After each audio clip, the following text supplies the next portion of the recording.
ಎಲ್ಲರಿಗೂ ನಮಸ್ಕಾರ.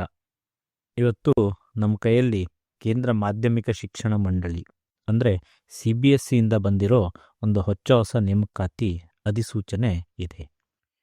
ಇದರಲ್ಲಿ ಒಟ್ಟು 124 ಹುದ್ದೆಗಳಿವೆ.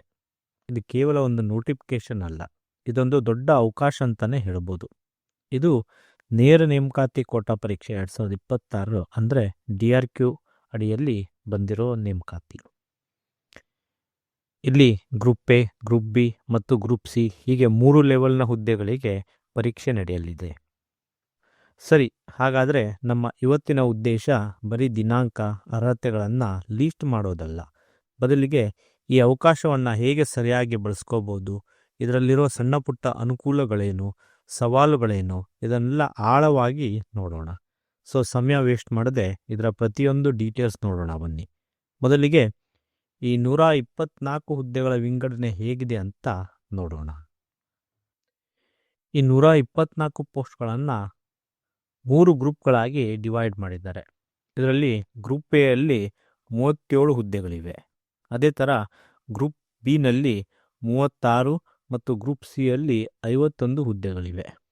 ಇದರಲ್ಲಿ ಗ್ರೂಪ್ ಸಿನಲ್ಲಿ ವೇಕೆನ್ಸಿಗಳು ಜಾಸ್ತಿ ಇದೆ ಅಂತಲೇ ಹೇಳ್ಬೋದು. ಇದರಲ್ಲಿ ನಿರ್ದಿಷ್ಟವಾಗಿ 3 ಹುದ್ದೆಗಳು ತುಂಬ ಪ್ರಮುಖವಾಗಿ ಕಾಣ್ತಿದೆ. ಮೊದಲನೇದಾಗಿ ಜೂನಿಯರ್ ಅಸಿಸ್ಟೆಂಟ್. ಇದರಲ್ಲಿ ಬರೋಬ್ಬರಿ 35 ಹುದ್ದೆಗಳಿದೆ ಮತ್ತು ಇದು ಸಿ ಗ್ರೂಪ್ ಅಡಿಯಲ್ಲಿ ಬರ್ತದೆ. ಮತ್ತು ಎರಡನೇದಾಗಿ ಸೂಪ್ರಿಡೆಂಟೆಂಟ್ ಪೋಸ್ಟ್. ಇದರಲ್ಲಿ 27 ಪೋಸ್ಟ್ಗಳಿದೆ. ಇದು ಗ್ರೂಪ್ ಬಿಗೆ ಸೇರಿದ್ದು. ಹಾಗೆ ಆಮೇಲೆ ಮೂರನೆಯದು ಜೂನಿಯರ್ ಅಕೌಂಟೆಂಟ್. ಇದರಲ್ಲಿ 16 ಹುದ್ದೆಗಳಿದೆ. ಅಂದರೆ ಈ 3 ಪೋಸ್ಟ್ಗಳು ಸೇರಿ ಅರ್ಧಕ್ಕಿಂತ ಹೆಚ್ಚು ಜಾಗಗಳನ್ನು ಕವರ್ ಮಾಡಿದೆ ಅಂತ ಹೇಳ್ಬೋದು. ಬಹುತೇಕ 60%ಕ್ಕಿಂತ ಜಾಸ್ತಿ ಈ 3 ಪೋಸ್ಟಲ್ಲೇ ಇದೆ. ಈಗ ಎಲ್ಲರ ಮನಸ್ಸಲ್ಲಿ ಬರೋ ಮೊದಲನೇ ಪ್ರಶ್ನೆ, ನಾನು ಇದಕ್ಕೆ ಅರ್ಹನಾ ಅಲ್ವಾ ಅಂತ. ಬನ್ನಿ, ಯಾರೆಲ್ಲ ಅಪ್ಲೈ ಮಾಡ್ಬೋದು ಅಂತ ನೋಡೋಣ. ಅತಿ ಹೆಚ್ಚು ಹುದ್ದೆಗಳಿರೋ ಜೂನಿಯರ್ ಅಸಿಸ್ಟೆಂಟ್ ಪೋಸ್ಟ್ನಿಂದ ನಾವು ಶುರು ಮಾಡೋಣ. ಜೂನಿಯರ್ ಅಸಿಸ್ಟೆಂಟ್ ಇದು ಗ್ರೂಪ್ ಸಿ ಹುದ್ದೆ. ಇದಕ್ಕೆ ಜಸ್ಟ್ 12th ಪಾಸ್ ಆದರೆ ಸಾಕು. ಸೈನ್ಸ್, ಕಾಮರ್ಸ್ ಅಥವಾ ಆರ್ಟ್ಸ್ ಯಾವುದೇ ಸ್ಟ್ರೀಮ್ ಆದರೂ ನಡೆಯುತ್ತೆ. ಅಂದರೆ ಲಕ್ಷಾಂತರ ಯುವಕರಿಗೆ ಇದೊಂದು ಒಳ್ಳೆಯ ಅವಕಾಶ ಅಂತಲೇ ಹೇಳ್ಬೋದು. ಹಾಗಾದರೆ ಬರೀ 12th ಪಾಸ್ ಆದರೆ ಸಾಕಾ, ಬೇರೆ ಏನಾದರೂ ಸ್ಕಿಲ್ಸ್ ಬೇಕಾ ಅಂತ ನೋಡಿದರೆ ಇಲ್ಲಿ ಒಂದು ಟೈಪಿಂಗ್ ಟೆಸ್ಟ್ ಇದೆ. ಅಭ್ಯರ್ಥಿಗಳು ಕಂಪ್ಯೂಟರ್ನಲ್ಲಿ ಇಂಗ್ಲೀಷಲ್ಲಿ ನಿಮಿಷಕ್ಕೆ 35 ವರ್ಡ್ಸ್ ಅಥವಾ ಹಿಂದಿಯಲ್ಲಿ 30 ವರ್ಡ್ಸ್ ಟೈಪಿಂಗ್ ಸ್ಪೀಡನ್ನು ಹೊಂದಿರಬೇಕು. ಇದು ಈಗಿನ ಕಾಲದಲ್ಲಿ ಅಂದರೆ ಹೆಚ್ಚಿನವರಿಗೆ ಕಲಿಯೋದು ಅಷ್ಟು ಕಷ್ಟ ಅಲ್ಲ. ಈ ಹುದ್ದೆಗಳಿಗೆ ಅರ್ಜಿ ಸಲ್ಲಿಸಲು ಗರಿಷ್ಠ 27 ವರ್ಷ ವಯಸ್ಸು ಮೀರಿರಬಾರ್ದು. ಈಗ ಗ್ರೂಪ್ ಬಿ ಹುದ್ದೆ ಆದ ಸೂಪ್ರಿಡೆಂಟ್ ಬಗ್ಗೆ ನೋಡೋಣ. ಸೂಪ್ರಿಡೆಂಟ್ ಪೋಸ್ಟ್ಗೆ ಯಾವುದೇ ವಿಷಯದಲ್ಲಿ ಡಿಗ್ರಿ ಆಗಿರಬೇಕು.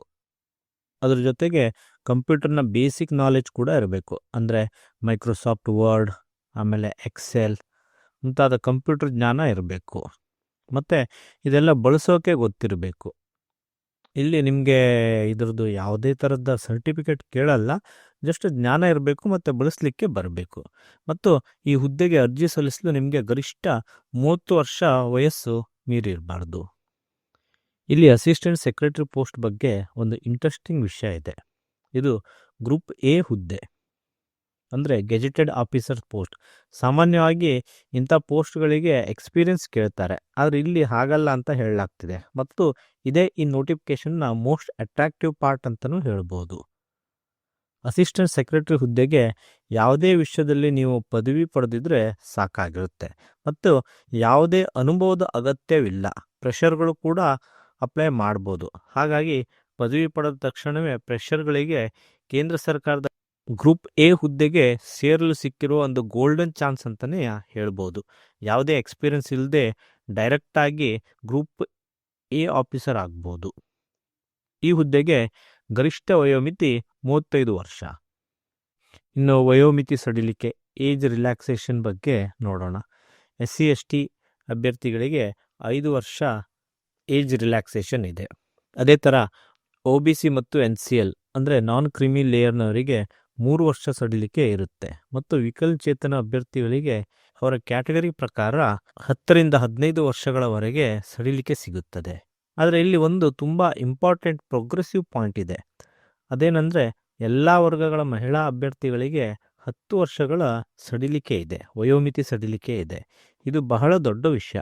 ಮದುವೆ, ಮಕ್ಕಳ ಜವಾಬ್ದಾರಿಯಿಂದ ಬ್ರೇಕ್ ತಗೊಂಡಿರೋ ಮಹಿಳೆಯರಿಗೆ ಮತ್ತೆ ಕೆರಿಯರ್ ಶುರು ಮಾಡಲು ಇದೊಂದು ಉತ್ತಮ ಅವಕಾಶ ಅಂತಲೇ ಹೇಳ್ಬೋದು. ಬೇರೆ ಡಿಪಾರ್ಟ್ಮೆಂಟ್ಗಳಲ್ಲಿ ಇದು ಅಷ್ಟು ಕಾಮನ್ ಆಗಿರಲ್ಲ. ಇನ್ನು ಸೆಲೆಕ್ಷನ್ ಪ್ರೊಸೆಸ್ನಲ್ಲಿ ಮಲ್ಟಿಪಲ್ ಸ್ಟೇಜಸ್ ಇದೆ. ಆದರೆ ಅದನ್ನು ಸಿಂಪಲ್ ಆಗಿ ಅರ್ಥ ಮಾಡ್ಕೋಬೋದು. ಸಾಮಾನ್ಯವಾಗಿ ಟೈರ್ 1 ಎಕ್ಸಾಮ್ ಇರುತ್ತೆ. ಇದು MCQ ಮಾದರಿಯ ಪರೀಕ್ಷೆ ಆಗಿರುತ್ತೆ. ಅದಾದಮೇಲೆ ಟೈರ್ 2 ಎಕ್ಸಾಮ್. ಇದು ಪೋಸ್ಟ್ಗೆ ತಕ್ಕ ಹಾಗೆ ಆಬ್ಜೆಕ್ಟಿವ್ ಮತ್ತು ಡಿಸ್ಕ್ರಿಪ್ಟಿವ್ ಅಥವಾ ಎರಡೂ ಇರ್ಬೋದು. ಅಂದರೆ ಎಲ್ಲ ಪೋಸ್ಟ್ಗಳಿಗೂ ಒಂದೇ ಥರ ಎಕ್ಸಾಮ್ ಇರಲ್ಲ. ನಾವು ಇವಾಗ ಅತಿ ಹೆಚ್ಚು ಹುದ್ದೆಗಳಿರುವ ಜೂನಿಯರ್ ಅಸಿಸ್ಟೆಂಟ್ ಪೋಸ್ಟ್ನ ಎಕ್ಸಾಮ್ ಪ್ಯಾಟರ್ನ್ನ ಸ್ವಲ್ಪ ಡೀಟೇಲ್ ಆಗಿ ನೋಡೋಣ. ಇಲ್ಲಿ ಟೈರ್ 1 ಎಕ್ಸಾಮ್ ಯಾವ ಥರ ಇರುತ್ತೆ ಅಂತ ನೋಡೋದಾದರೆ,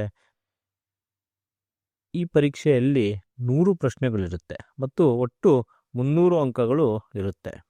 ಅಂದರೆ ಒಂದು ಸರಿ ಉತ್ತರಕ್ಕೆ 3 ಮಾರ್ಕ್ಸು. ಇದರಲ್ಲಿ ಸಬ್ಜೆಕ್ಟ್ ಏನು ಅಂದರೆ ಬೇರೆ ಕಾಂಪಿಟೇಟಿವ್ ಎಕ್ಸಾಮ್ಗಳ ಥರನೇ ಜನರಲ್ ನಾಲೆಡ್ಜ್, ರೀಸನಿಂಗ್, ಮ್ಯಾಥ್ಸ್, ಆಮೇಲೆ ಲ್ಯಾಂಗ್ವೇಜ್, ಇದರ ಜೊತೆಗೆ ಕಂಪ್ಯೂಟರ್ ನಾಲೆಡ್ಜ್ ಮೇಲೆ ಒಂದು ಸಪ್ರೇಟ್ ಸೆಕ್ಷನ್ ಇರುತ್ತೆ.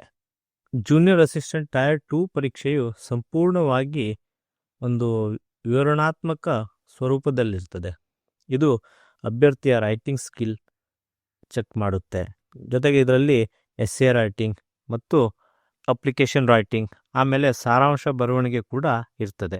ಇದರಲ್ಲಿ ಒಟ್ಟು ಸಂಕ್ಷಿಪ್ತವಾಗಿ ಹೇಳುವುದಾದರೆ ಟೈರ್ 2 ಪರೀಕ್ಷೆಯು ಸಂಪೂರ್ಣವಾಗಿ ವಿವರಣಾತ್ಮಕವಾಗಿದ್ದು ಇದು ಅಭ್ಯರ್ಥಿಯ ಬರಹ ಕೌಶಲ್ಯಗಳನ್ನು ಪರೀಕ್ಷಿಸುತ್ತದೆ. ಇದರಲ್ಲಿ ಪ್ರಬಂಧ, ಪತ್ರ, ಅರ್ಜಿ ಮತ್ತು ಸಾರಾಂಶಗಳ ಬರವಣಿಗೆಗಳಿದ್ದು ಒಟ್ಟು 150 ಅಂಕಗಳನ್ನು ಹೊಂದಿರುತ್ತದೆ. ಇನ್ನು ಸೂಪರಿಂಟೆಂಡೆಂಟ್ ಗ್ರೂಪ್ ಬಿ ಮತ್ತು ಅಸಿಸ್ಟೆಂಟ್ ಸೆಕ್ರೆಟರಿ ಗ್ರೂಪ್ ಎ ಹುದ್ದೆಗಳ ಪರೀಕ್ಷಾ ಮಾದರಿ ಬಹುತೇಕ ಒಂದೇ ಆಗಿದೆ ಅಂತ ಹೇಳಲಾಗ್ತಿದೆ. ಈ ಎರಡೂ ಹುದ್ದೆಗಳು ಟೈರ್ 1 ಪರೀಕ್ಷೆ ಸಿಲೆಬಸ್ ಮತ್ತು ಮಾದರಿ ಸಂಪೂರ್ಣ ಒಂದೇ ಆಗಿದ್ದು ಎರಡರಲ್ಲೂ 100 ಪ್ರಶ್ನೆಗಳು ಮತ್ತು 300 ಅಂಕಗಳು ಇರುತ್ತದೆ. ಅಲ್ಲದೆ ಪರೀಕ್ಷಾ ವಿಷಯಗಳು ಕೂಡ ಒಂದೇ ಥರ ಇದೆ. ಒಬ್ಬ ಅಭ್ಯರ್ಥಿಯು ಒಂದೇ ರೀತಿಯ ಸಿದ್ಧತೆಯೊಂದಿಗೆ ಗ್ರೂಪ್ ಎ ಮತ್ತು ಗ್ರೂಪ್ ಬಿ ಎರಡೂ ಹುದ್ದೆಗಳನ್ನು ಗುರಿಯಾಗಿಸ್ಬೋದು. ಇದರಿಂದ ಸಮಯ ಮತ್ತು ಶ್ರಮ ಎರಡೂ ಉಳಿತಾಯವಾಗ್ತದೆ. ಅದೇ ಥರ ಟೈರ್ 1 ಪರೀಕ್ಷೆ ಥರನೇ ಟೈರ್ 2 ಪರೀಕ್ಷೆಯಲ್ಲೂ ಕೂಡ ಇದರಲ್ಲಿ ಕೆಲವೊಂದು ಸಿಮಿಲಾರಿಟೀಸ್ ಇದೆ. ಎರಡೂ ಹುದ್ದೆಗಳಿಗೆ ನಡೆಯುವ ಟೈರ್ 2 ಪರೀಕ್ಷೆಯು ಆಬ್ಜೆಕ್ಟಿವ್ ಮತ್ತು ಡಿಸ್ಕ್ರಿಪ್ಟಿವ್ ಎರಡೂ ಮಾದರಿಗಳನ್ನು ಒಳಗೊಂಡಿರುತ್ತದೆ. ಇದು ಒಟ್ಟು 3 ಗಂಟೆಗಳ ಕಾಲ ನಡೆಯಲಿದ್ದು ಇದರಲ್ಲಿ ಒಟ್ಟು 300 ಅಂಕಗಳು ನಿಗದಿಪಡಿಸಲಾಗಿದೆ. ಹಾಗೆ ಈ ಎರಡೂ ಪರೀಕ್ಷೆಯ ಒಂದು ಮೇಜರ್ ಡಿಫ್ರೆನ್ಸ್ ಏನು ಅಂತ ನಾವು ನೋಡೋದಾದರೆ, ಇದರಲ್ಲಿ ಅಸಿಸ್ಟೆಂಟ್ ಸೆಕ್ರೆಟರಿ ಗ್ರೂಪ್ ಎಗೆ 50 ಅಂಕಗಳ ಒಂದು ಸಂದರ್ಶನ ಇರ್ತದೆ, ಅಂದರೆ ಇಂಟರ್ವ್ಯೂ ಇರ್ತದೆ. ಆದರೆ ಸೂಪರಿಂಟೆಂಡೆಂಟ್ ಹುದ್ದೆಗೆ ಯಾವುದೇ ಥರದ ಇಂಟರ್ವ್ಯೂ ಇರಲ್ಲ. ಅಲ್ಲಿ ಟೈರ್ 2 ಎಕ್ಸಾಮಲ್ಲಿ ಗಳಿಸಿದ ಅಂಕಗಳೇ ಅಂತಿಮ ಆಯ್ಕೆಗೆ ಮಾನದಂಡವಾಗಿರ್ತದೆ. ಸೊ ನೀವು ಇಂಟರ್ವ್ಯೂ ತಪ್ಪಿಸ್ಬೇಕು ಅಂದರೆ ಗ್ರೂಪ್ ಬಿ ಎಕ್ಸಾಮ್ ನಿಮಗೆ ಬೆಸ್ಟು. ಇನ್ನು ಟೈರ್ 1 ಎಕ್ಸಾಮಲ್ಲಿ ನೆಗೆಟಿವ್ ಮಾರ್ಕಿಂಗ್ ಇರ್ತದೆ. ಅಂದರೆ ಇದರರ್ಥ ನೀವು ನೀಡುವ 3 ತಪ್ಪು ಉತ್ತರಗಳಿಗೆ 1 ಸರಿಯಾದ ಉತ್ತರಕ್ಕೆ ನೀಡಬೇಕಾದ ಅಂಕಗಳು ಕಡಿತ ಆಗ್ತದೆ. ಈ ಪರೀಕ್ಷೆಗಳಲ್ಲಿ ಅಂದಾಜಿನ ಮೇಲೆ ಉತ್ತರಗಳನ್ನು ಗುರುತಿಸುವುದು ಸ್ವಲ್ಪ ಅಪಾಯಕಾರಿ. ಸೊ ಅದರಿಂದ ಗೆಸ್ ವರ್ಕಿಗೆ ಇಲ್ಲಿ ವರ್ಕೌಟ್ ಆಗಲ್ಲ ಅಂತಲೇ ಹೇಳ್ಬೋದು. ಇನ್ನು ಅಪ್ಲಿಕೇಶನ್ ಫೀಸ್ ನೋಡೋದಾದರೆ ಸ್ವಲ್ಪ ಜಾಸ್ತಿ ಇದೆ ಅಂತಲೇ ಹೇಳ್ಬೋದು. ಅಪ್ಲಿಕೇಶನ್ ಫೀಸು ಜನರಲ್, OBC ಮತ್ತು EWS ವರ್ಗದ ಅಭ್ಯರ್ಥಿಗಳಿಗೆ ಗ್ರೂಪ್ ಎ ಎಕ್ಸಾಮ್ಗೆ 1750 ರೂಪಾಯಿಗಳು ಮತ್ತು ಗ್ರೂಪ್ ಬಿ ಮತ್ತು ಗ್ರೂಪ್ ಸಿ ಎಕ್ಸಾಮ್ಗಳಿಗೆ 1500 ರೂಪಾಯಿಗಳು ಇದೆ. ಇದು ಇತರ ಬೇರೆ ಪರೀಕ್ಷೆಗಳಿಗೆ ಹೋಲಿಕೆ ಮಾಡಿದ್ರೆ ಸ್ವಲ್ಪ ಅಪ್ಲಿಕೇಶನ್ ಫೀಸ್ ಜಾಸ್ತಿ ಅಂತಲೇ ಹೇಳ್ಬೋದು. ಆದರೆ ಇದರಲ್ಲಿ ಒಂದು ಸಮಾಧಾನಕರವಾದ ವಿಷಯ ಇದೆ. ಅದೇನೆಂದರೆ ಪರಿಶಿಷ್ಟ ಜಾತಿ, ಪಂಗಡ, ವಿಕಲಚೇತರು ಮತ್ತು ಮಾಜಿ ಸೈನಿಕರು ಮತ್ತು ಮಹಿಳೆಯರಿಗೆ ಕೇವಲ 250 ರೂಪಾಯಿ ಪ್ರೊಸೆಸಿಂಗ್ ಶುಲ್ಕವನ್ನು ಮಾತ್ರ ಪಾವತಿಸಬೇಕಾಗಿದೆ. ಇದರ ಜೊತೆಗೆ ಇನ್ನು ನೀವು CBSEಯಲ್ಲಿ ಪರ್ಮನೆಂಟ್ ಸ್ಟಾಫ್ ಆಗಿದ್ದು ಕೆಲಸ ಮಾಡ್ತಾ ಇದ್ದರೆ ಅಂಥವರಿಗೆ ಯಾವುದೇ ಫೀಸ್ ಇರಲ್ಲ. ಅರ್ಜಿ ಸಲ್ಲಿಸಲು ಅಭ್ಯರ್ಥಿಗಳಿಗೆ ಡಿಸೆಂಬರ್ 2ರಿಂದ ಡಿಸೆಂಬರ್ 22ರವರೆಗೆ ಮಾತ್ರ ಕಾಲಾವಕಾಶವಿದೆ. ಕೇವಲ 20 ದಿನಗಳ ಕಡಿಮೆ ಅವಧಿಯು ಅಭ್ಯರ್ಥಿಗಳಿಗೆ ಮೊದಲ ಸವಾಲಾಗಿದೆ. ಇಷ್ಟು ಕಡಿಮೆ ಸಮಯ ನೀಡಿರುವುದ ಹಿಂದೆ ಒಂದು ಕಾರ್ಯತಂತ್ರ ಇರುವುದು ಖಚಿತ. ಈಗಾಗಲೇ ಗಂಭೀರವಾಗಿ ಪರೀಕ್ಷೆಗೆ ಸಿದ್ಧತೆ ನಡೆಸುತ್ತಿರುವ ಅಭ್ಯರ್ಥಿಗಳನ್ನು ಮಾತ್ರ ಆಕರ್ಷಿಸಲು ಅಥವಾ ಉತ್ತೇಜಿಸಲು ಈ ರೀತಿ ಮಾಡ್ತಾರೆ. ಮೊದಲೇ ಸಿದ್ಧವಾಗಿರುವವರು ತಕ್ಷಣ ಅರ್ಜಿ ಸಲ್ಲಿಸ್ತಾರೆ. ಕೊನೆ ಕ್ಷಣದವರೆಗೂ ಕಾಯುವ ಅಭ್ಯರ್ಥಿಗಳನ್ನು ಇದು ಫಿಲ್ಟರ್ ಮಾಡುತ್ತೆ ಅಂತಲೇ ಹೇಳ್ಬೋದು. ಆದ್ದರಿಂದ ಆಸಕ್ತ ಅಭ್ಯರ್ಥಿಗಳು ಆದಷ್ಟು ಬೇಗನೆ ಅರ್ಜಿ ಸಲ್ಲಿಸುವುದು ಉತ್ತಮ. ಸೊ ಅಂತಿಮವಾಗಿ ನೋಡಬೇಕಂದ್ರೆ ಇಲ್ಲಿ 124 ಹುದ್ದೆಗಳಿದೆ. ಸೊ ನೀವು PUC ಅಥವಾ ಡಿಗ್ರಿ ಆದವರು ಈ ಹುದ್ದೆಗಳಿಗೆ ಅರ್ಜಿಗಳನ್ನು ಸಲ್ಲಿಸ್ಬೋದು. ಯಾವುದೇ ಅನುಭವವಿಲ್ಲದೆ ಗ್ರೂಪ್ ಎಗೆ ಅರ್ಜಿ ಹಾಕುವ ಅವಕಾಶವಿದೆ. ಮತ್ತು ಆಲ್ರೆಡಿ ಯಾರು ಎಕ್ಸಾಮ್ಗೆ ಪ್ರಿಪೇರ್ ಆಗಿದ್ದೀರಾ ಅವರಿಗೆ ಇದೊಂದು ದೊಡ್ಡ ಚಾನ್ಸ್ ಅಂತಲೇ ಹೇಳ್ಬೋದು. ಈ ಉದ್ಯೋಗದ ಬಗ್ಗೆ ನಿಮಗೇನಾದರೂ ಡೌಟ್ ಇದ್ದರೆ ಕಮೆಂಟ್ ವಿಭಾಗದಲ್ಲಿ ಕೇಳಿ. ಮತ್ತು ನೀವು ಮೊದಲ ಬಾರಿಗೆ ನಮ್ಮ ಚಾನಲ್ಗೆ ಭೇಟಿ ನೀಡುತ್ತಿದ್ದರೆ ನಮ್ಮ ಚಾನಲನ್ನು ಸಬ್ಸ್ಕ್ರೈಬ್ ಮಾಡಿ, ಲೈಕ್ ಮಾಡಿ ಮತ್ತು ನಿಮ್ಮ ಸ್ನೇಹಿತರು ಕೂಡ ಈ ವಿಡಿಯೋವನ್ನು ಶೇರ್ ಮಾಡೋದನ್ನು ಮರಿಬೇಡಿ.